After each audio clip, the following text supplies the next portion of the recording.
Hey guys, and welcome to today's video. So in today's video, we're going to be looking at three or five fair value gap for entries.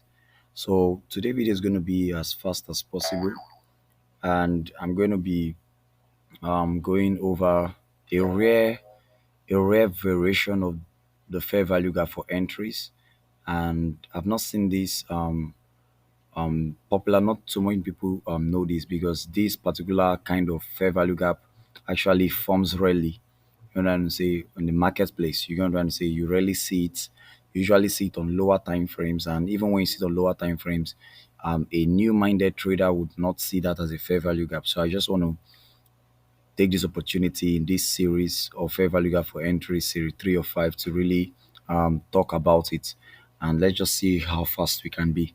So in this particular first portion right here, as I shaded, because I like giving a lot of examples, like you guys know. And right here, you can see that we have a fair value gap right here, 1, 2, and 3. But using the first variation and the second variation, we said we want to see price just come below it right here. And we saw that here, but the response was not that much. And you can see price came in. Then using the second variation, I thought on the series 2 to 5, we say we just want to see price fill it 100%. But we can see that now price traded through it. So let's just say you are a new trader in trading and you don't understand that this particular fair value gap is still valid. You would have passed this out as being invalid. Is that not so? So what are you going to do right here? That now brings the third variation of using the fair value gap for entry. That is, this is an imbalance. You know what I'm saying? There's a double push imbalance based on time frames. So how are you going to identify the second imbalance? You're going to drop down to the lower time frame. So you want to look at two time frames. You want to say when anticipating this. And if you look very closely, if I zoom out right here, you can see that just below this particular fair value gap on the higher time frame, if you look downward, there's a small fair value gap here on the lower time frame of the 4 hours, 1, 2, and 3, which is this low did gets to this particular high right here. And if I put the horizontal line right here and stretch it out in time, you can see how price reached for it right here. You can see how price reached for that particular fair value gap on the lower time frames. So that would have been your precise entry. So for those of you that like precision, you need to be looking at, whenever you say fair value, you need to be considering looking at a time frame below the time frame that you are considering to be able to get that precise entry. You're going to say, or for you not to um pass that out as another institutional reference, but for you to still see that particular fair value gap as still valid. And then, so this is the third variation. So let's see more examples to drive home this idea. Right here you can see we have a fair value gap right here, 1, 2, and 3. Also, this could be included. So we saw price traded low below this particular area right here, and we saw a quick response in price later on. But if you look closely, you can see that if I zoom out, price actually traded through this low, sorry, through this high rather, to lower prices. You know what I'm saying? So what is it reaching for? It is reaching for a fair value gap on the lower time frame, being the 4 hours, as this case may be right here. You understand? It's reaching for a fair value gap in the 4 hours.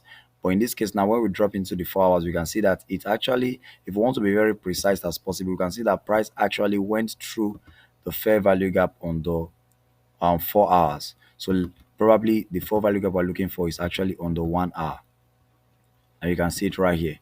You can see it one. Let me zoom that out very well. You can see it right here. You can see it 1, 2, and 3. So price came below that low. So if I mark that out in time using that low right there and this particular high right here, let's see how price reacts to it. So we can see in near-term future, you see how price traded through it on this particular candle on the 1 hour. So you want to drop down to much more lower time frames in some cases, like in this particular case, you can see how we drop down to a much more lower time frame than the time frame we actually anticipated. We're anticipating the fair value gap on the daily time frame, so we have to drop down on the 4 hours for the, and from the 4 hours even to the 1 hour. So this is for those, actually this particular style of variation of fair value gap is for those that actually likes precision. And say you like precision in the marketplace. So let's look at another example to drive home that this same variation. You see 1, 2, and 3 right here. and you see the way price traded here with this particular candle, but didn't get into the fair value gap completely. So later on, this particular candle saw price trading above the fair value gap. You can see how obvious it traded above this high and even above this particular low. You can see how high price went to. So if you drop down to the lower time frame, which is the 4 hours, you can see the fair value gap there, one, two, and three. Price, this particular high price we saw on the daily time frame actually came for this high over here, which is a fair value gap on the 4 hours, the lower time frame as relates to the daily time frame.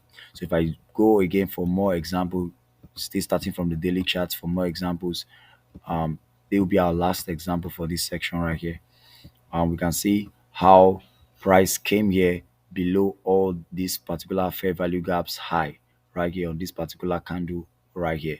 So if I we drop down to the lower time frame, which is the 4 hours, we'll see that price actually came for the fair value gap right here on the 4 hours, which is one, two, and three.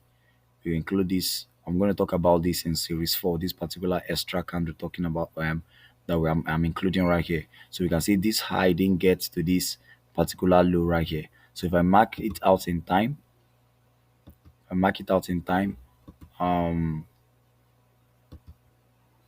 moving forward right here, you can see the way price actually reached for it. So you would have used here for greater precision. Let's just say you had entered here using the 4 hours, you saw this happen, and this particular candle printed this response in price happen.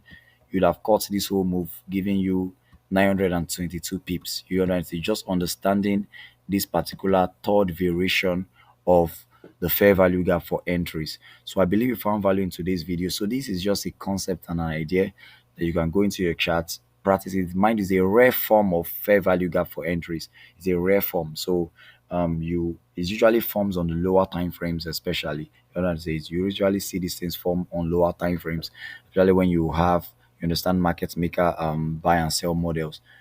So if you also look right here, too, you can also see something more right here. If you go there, can leave this for your study. You can go and study this particular piece of price action. That's 29th of November 2021 on the daily chart. So this is the benefit of hindsight, but it's something you can use going forward in your trading to be able to get those precise move using the fair value gap. So I believe you found value in today's video.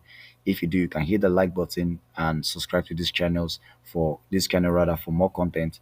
And I'll be sure to keep posting trading related content that will help you better your trading. So thank you very much and see you in the next video.